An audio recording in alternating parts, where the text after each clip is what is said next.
Yay. Okay, so we're going off the resort. We're going to tell you how it is. Last video, just in case. Okay, so just so that everyone is knowing, this is where I am. Okay. Oh, sorry about that. Yes. Do you think? What's the room number? 63. You're checking, you make sure we're going to make it back. We have a book for you. You what? We have a book that will log you in and log you out in, like the vehicles. Oh, that's smart. So What's the other he room number? he checks us in, checks us. If someone try to take you away, they know. Right. Welcome to Jamaica. Understood. Welcome. I love this. Yeah, This my is name amazing. is high-grade flavor.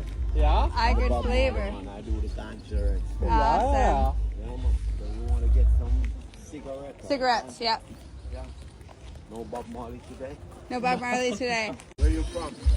From Canada. Canada. Whoa, the Canadian like to say, hey. We do. Hey! What do you guys like to say? What's Say your wagwan. You say wagwan. Wagwan. Yes, sir. Hi! How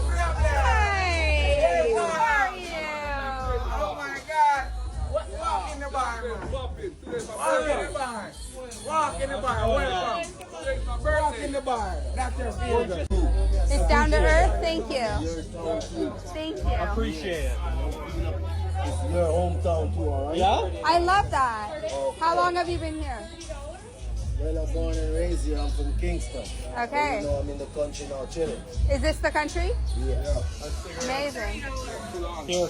I love that. $30. Okay, before everyone really freaks out, hopefully you made it this far.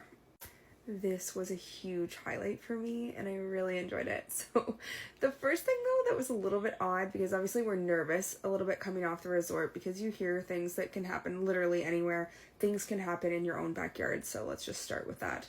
There was somebody literally there, standing there, almost like waiting for people from the resort to come out.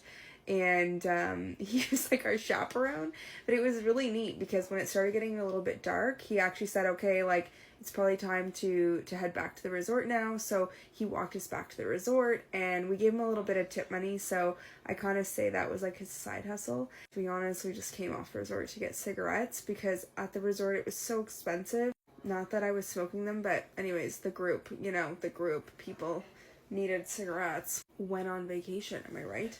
But it was so fun. They wanted us to stay. They had a little restaurant there.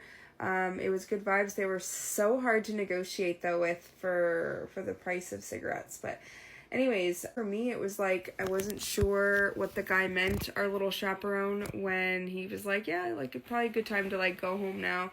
I was like, oh, is there like something happening? I don't know. But like, I don't know. I spoke to a couple of staff that were on a resort and they said, yeah, like it's fine there.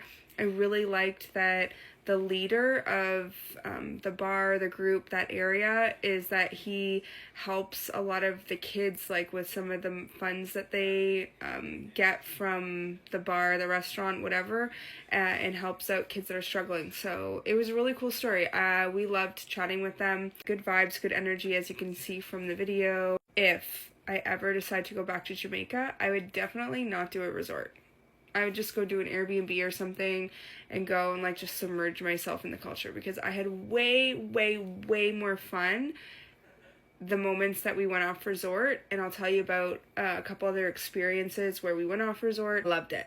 Like, I think I loved chatting with the locals and the staff more than the overall hotel resort style experience. Even the food was better when we went off resort. No joke. Like, yeah. Anyways, I had fun and we made it out alive and we're happy, and I think we made their day too. Jamaicans love Canadians.